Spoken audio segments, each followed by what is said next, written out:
On n'est pas heureux en atteignant nos objectifs, on est heureux en célébrant nos efforts sur le chemin. Aujourd'hui, j'aimerais vous parler de ce qui arrive quand on est ambitieux et quand on a de grands objectifs, mais qu'on oublie un petit détail qui peut nous aider à atteindre nos objectifs et à être plus heureux. Quand on oublie ce détail, tout change et pas pour le mieux. J'ai créé mon entreprise, j'ai créé ma toute première entreprise en 2006 à Dublin, mais j'ai créé la première activité qui allait vraiment décoller en 2007. En fait, ma boîte à Dublin, ça sera une autre histoire dans un prochain épisode. Cette boîte, c'était une petite start-up qui n'a pas duré longtemps et je considère toujours que ma première vraiment entreprise, tout seul en plus, sans associé, c'est cette activité que j'ai démarrée en 2007 et où je me disais, je vais simultanément développer mes cours de danse latine, puisque j'étais professeur de salsa à Nantes. Je vais développer mon activité de coaching pour les célibataires. Et j'avais également un site internet musical que je voulais développer énormément pour qu'il y ait plus de visites et donc plus de revenus via la publicité. Et dès le moment où j'ai immatriculé cette entreprise, mon objectif était de remplacer le salaire que j'aurais pu gagner en travaillant en tant qu'ingénieur sous les néons chez Unilog. Donc je m'étais dit, ok, ça c'est simplement mon niveau d'objectif.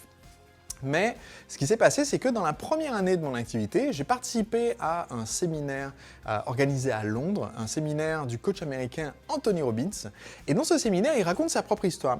Et il raconte que sa première année d'activité, il avait fait environ 36 000 dollars de chiffre d'affaires et que la deuxième année, il avait fait 1 million. Et là, ça a fait tilt pour moi parce que, en fait, mon objectif à l'époque, c'était de faire 3 000 euros par mois, ce qui fait exactement 36 000 euros. Donc, je me suis retrouvé en fait dans les chiffres qu'il avait dit en me disant, mais en fait, si j'ai fait 36 000 euros, si j'atteins mon objectif, ça veut dire que je peux, si lui il l'a fait, je peux le faire aussi. Donc, ça veut dire que je peux aussi atteindre le million l'année d'après. Donc mon plan était simple, développer l'activité pour avoir les ressources nécessaires pour ensuite pouvoir atteindre le million. Donc parmi les ressources nécessaires, c'était me dire, mais en fait, à l'heure actuelle, j'ai peut-être 400 personnes inscrites sur ma mailing list, il m'en faut beaucoup plus. J'ai regardé des études de cas de lancement orchestré qui avaient eu lieu aux États-Unis dans mon secteur d'activité et j'ai vu, tiens, ils avaient 17 000 prospects et à partir de 17 000 prospects, ils ont réussi à faire 1 million d'euros de chiffre d'affaires, donc il me fallait 17 000 prospects. Donc j'ai commencé à faire de la publicité, j'ai commencé à faire des articles invités, j'ai commencé à essayer de référencer mon site au maximum pour avoir beaucoup de personnes qui viennent, qui s'inscrivent à ma newsletter et qui ensuite pourraient acheter mes produits ou services. Et en fait, cette décision de faire un saut quantique comme cela dans mon activité, elle s'est reflétée ensuite dans tous mes autres objectifs. C'est-à-dire qu'au lieu de les fixer par rapport à ce que je voulais, entre guillemets, vraiment à l'époque, j'ai commencé à les fixer par rapport en me disant, mais si d'autres sont capables de faire ça, je peux le faire aussi. Et donc à me fixer énormément d'objectifs extrêmement ambitieux. Avoir 1000 personnes dans la salle dans un séminaire, faire un chiffre d'affaires d'1 million, avoir 100 000 personnes sur ma liste d'emails, bref, fixer des chiffres très grands afin de me pousser à sortir de ma zone de confort. Et j'ai pris l'habitude, du coup, instantanément, à partir de ce moment-là, de le faire à chaque fois que je fixais des objectifs, toujours fixer des objectifs très élevés, afin de pouvoir me pousser à sortir de ma zone de confort et à progresser très rapidement. Et puis un jour, je suis arrivé à...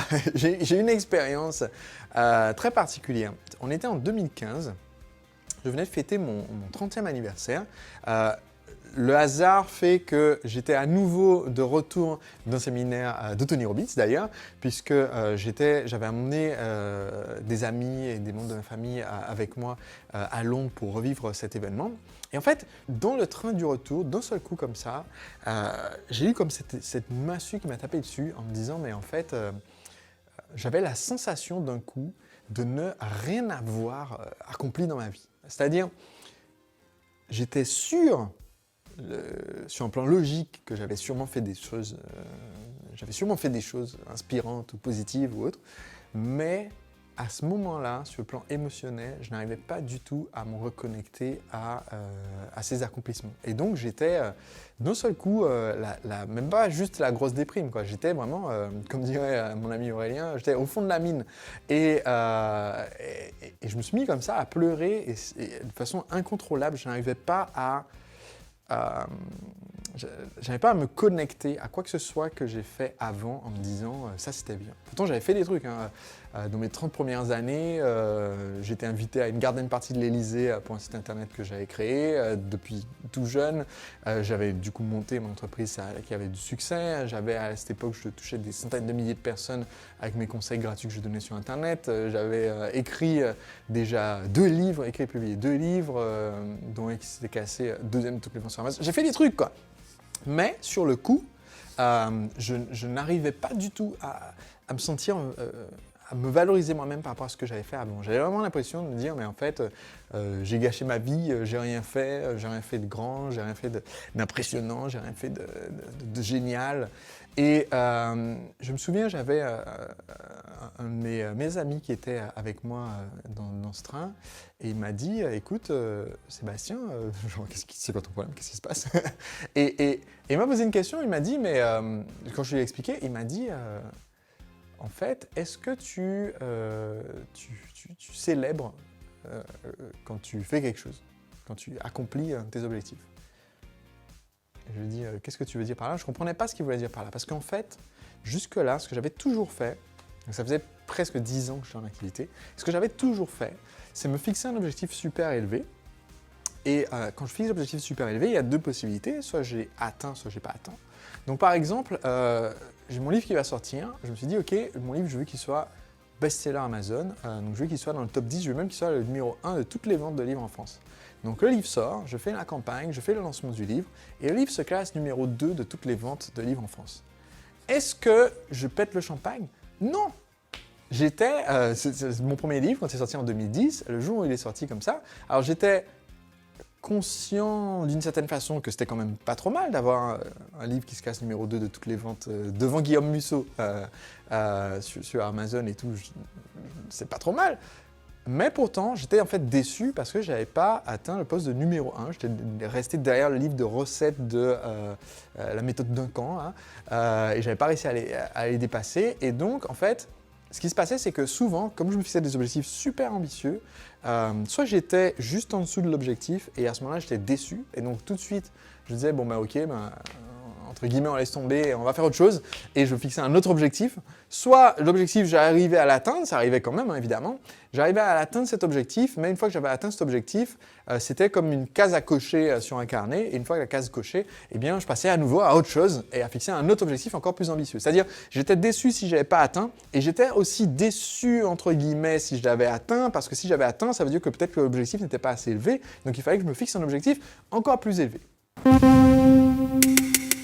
Et c'est dans cette conversation avec David que je me suis rendu compte, ok, peut-être que les autres gens font quelque chose de différent parce que j'ai pas l'impression que ça soit que les autres vivent ce problème. Et donc il m'a dit, mais écoute, c'est ça la différence en fait. Si tu célèbres ce que tu fais, si tu célèbres à mesure que tu avances vers ton objectif, que tu célèbres quand tu as fini, eh bien tu n'as pas cette sensation de vide parce que du coup, tu as la sensation d'accomplissement. Même quel que soit en fait le résultat final, même si tu n'as pas entre guillemets gagné la course, même si tu n'as pas battu le record du monde, mais le fait de célébrer à mesure que tu avances vers ton objectif, le fait de célébrer à mesure que tu mets les efforts, fait que en fait tu t'entraînes à être dans cette dynamique positive et enthousiaste, et c'est ce qui te permet après d'être heureux en fait. On n'est pas heureux parce qu'on atteint nos objectifs. Et là pour moi ça a été le déclic. On n'est pas heureux parce qu'on atteint nos objectifs, on est heureux parce qu'on célèbre notre effort. Et à ce moment-là, ce que j'ai fait, c'est que comme je ne savais pas faire ce truc de célébrer, je ne savais vraiment pas. Hein, j'étais ok, c'est bien comme concept, mais il faut faire quoi en fait? Ce que j'ai fait, c'est que j'ai fait le tour en fait de mes amis. J'ai envoyé des messages par SMS, par mail, en disant mais ok, qu'est-ce que vous faites pour célébrer? Donc j'ai reçu plein de réponses de gens parmi des personnes les plus heureuses que je connaissais qui m'expliquaient, voilà, moi j'ai une série télé que j'aime bien regarder, donc je regarde que quand j'ai fait ma journée de travail pour me récompenser. D'autres qui disent, ben voilà, en fait on fait un resto en tête-à-tête pour fêter ça. D'autres qui font une petite danse, etc. Bref, j'ai regroupé toutes ces idées, je me suis dit, ok, ça va être en fait mon challenge que d'apprendre à être content de ce que je fais et à célébrer mes accomplissements au fur et à mesure. Et ça a tout changé, mais alors du jour au lendemain. C'est-à-dire, ça n'a pas immédiatement eu un impact sur le résultat de mes objectifs. C'est-à-dire, c'est pas le fait de fêter que j'ai fait le job qui fait que j'ai eu immédiatement plus de résultats du travail que j'ai fait. Mais par contre, ça a changé immédiatement mon expérience de la vie, quoi. C'est-à-dire que tous les jours, en fait, il y a des choses qu'on peut célébrer, qu'on peut fêter. Des choses, que ce soit les choses les plus simples du monde, comme avoir juste la sensation du soleil sur son visage le matin en se promenant sur son balcon, ou des choses qui sont littéralement, bah tiens, voilà, là par exemple, où je fais cette vidéo, ouais, on a fait notre première, j'ai fait mon premier mois où sur Facebook, mes vidéos étaient vues plus de 1 million de fois. Donc quand j'ai vu ça, j'ai dit, waouh, c'est génial, j'ai envoyé à ma famille et tout, on me dit, c'est top, on me dit félicitations et tout. Bref, ça peut être des toutes petites choses, ça peut être des choses un peu plus grandes, ça peut être des choses professionnelles, des choses personnelles, mais le simple fait d'apprendre à les célébrer a fait que d'un seul coup, mon expérience de vie était beaucoup plus positive. Et ma sensation de bonheur a augmenté exponentiellement.